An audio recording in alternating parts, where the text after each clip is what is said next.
ना गोपाळबा केळकर महाराजांची अखेरीतील 117वर प्रकरण. नागू अण्णा कुलकर्णी. मोरेगावचे एक नागू अण्णा कुलकर्णी म्हणून होते. ते वडिलांचा धंदा करत असत.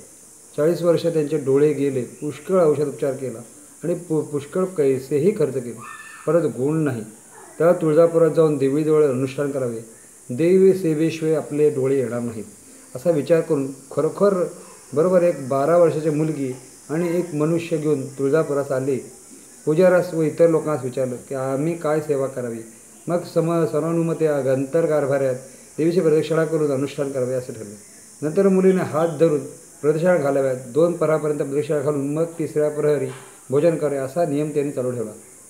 त्याच कृती सुमारे 6 महिने गीता आले. तथापि देवीचा काही दृष्टांत वगैरे झाला नाही.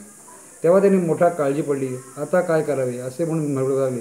पुढे थोड्या दिवसांनी असा दृष्टांत झाला की रात्री एक पोक्त वयाची बाई शुभ्र पातळ नेसली, जरीची पोळी चोळी, गळ्यात मोत्यांचा हार व कपाळात भव्य कुंकू लावलेली येऊन म्हणाली, आता इथे राहू नकोस, अकोला जा असे म्हणून निघून गेली. काही पुसतास विशेष करणार तो नागू अण्णा जागृत झाले आणि आपले स्वप्न त्यांनी पूजाला सांगितले. तेव्हा त्यांनी सांगितले, तुम्हास आज्ञा झाली अक्रोळात जावे. तेव्हा नागूने विचार केला की आज्ञा झाली खरी, पण येथे जाऊन करावे काय करावे वगैरे स्पष्ट देवीने काही सांगितले नाही. तरी 6 महिने भरण्यास थोडा अविधी आहे, तेव्हा आपण आरंभलेले अनुष्ठान पुरे करून जावे असे मनात आणून तोच क्रम सुरू ठेवला.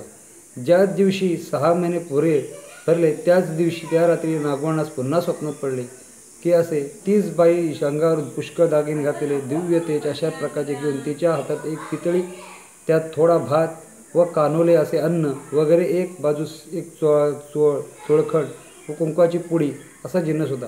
अरे नागवा, उठ उठ, हा प्रसाद घे म्हणून पितळी हातात दिली आणि अक्कलकोटा स्वामी महाराजाकडे जा, उगीच संशयात पडू नकोस असे सांगून बाई अदृश्य आली. नागवणा जागे झाले आणि तीही स्वप्न त्यांनी पुजाऱ्यास सांगितले. तेव्हा पूजा सांगितले की तुम्हा स्पष्ट आज्ञा झाली आहे, आता तुम्ही राहू नये.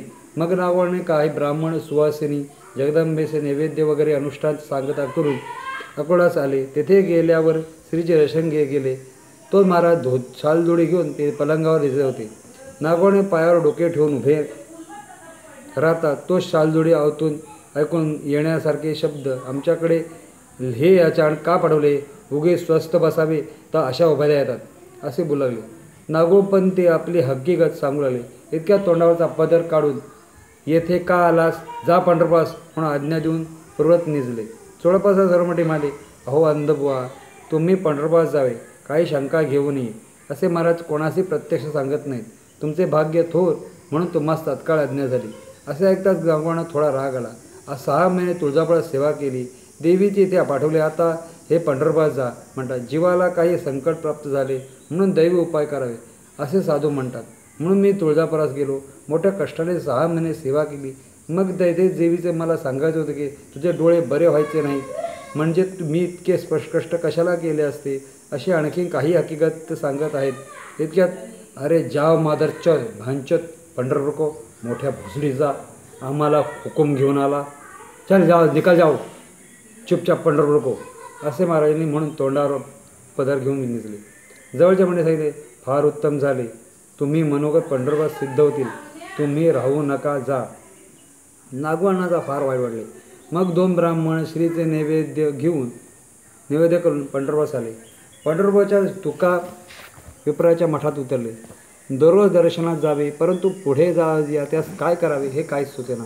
असे 3-4 दिवस गेले.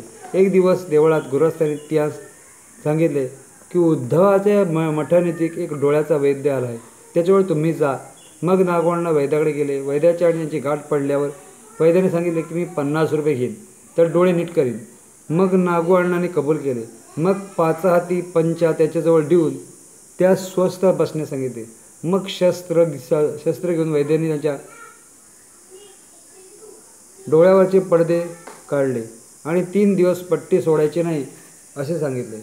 नागवण्णाने बेराडी घेऊन 3 दिवसांनी पट्टी सोडली. तो दिसू लागले, परंतु कसर राहिली, चांगले दिसत नसे. डोळ्यावर कळ फार लागली. तेव्हा वैद्याकडे जावे असे मनात आणून मठात गेले. तो तिथे वैद्य नाही म्हणून लोकांना विचारले. तेव्हा लोकांनी सांगितले, डोळ्याचा वैद्य आढळलेला आम्हास माहीत नाही. हे ऐकून नागवानं अद्भुत चमत्कार आणला पाटला. डोळे साधारण बरे झाले, पण कळ अतिशय लागू लागला. तेव्हा आता काय करावे? तेथील दुसऱ्या वैद्यास त्यांनी मजकूर सांगितला, परंतु त्यांनाही काही सुचेना. त्याने काही थोडा उपचार केला, त्या डोळ्याचा ठणका बसतच राहिला. नंतर नागोपंत अक्रोडात चालते बोलते देव आहेत, त्यांच्याकडे जावे आणि त्यास त्याबद्दल विचारावे असे म्हणून अक्रोडास गेले. श्रींचे दर्शन घेऊन सर्व हकीकत सोडली सांगितली आणि महाराज विचारले की, महाराज आता डोळ्याचा ठणका सोसवत नाही. पहिला आंधळा होतो ते बरे होते, तर महाराजांनी कृपा करून काही उपाय सांगावा.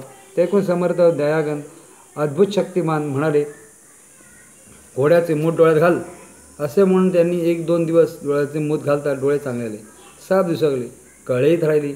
समर्थाने आश्चर्यकारक खेळ पाहून सर्वांना आश्चर्य वाटले व नागवाने श्रीजवळ काही दिवस राहून मनोभावाने सेवा करून श्रीची आज्ञा घेऊन आपल्या गावी गेले.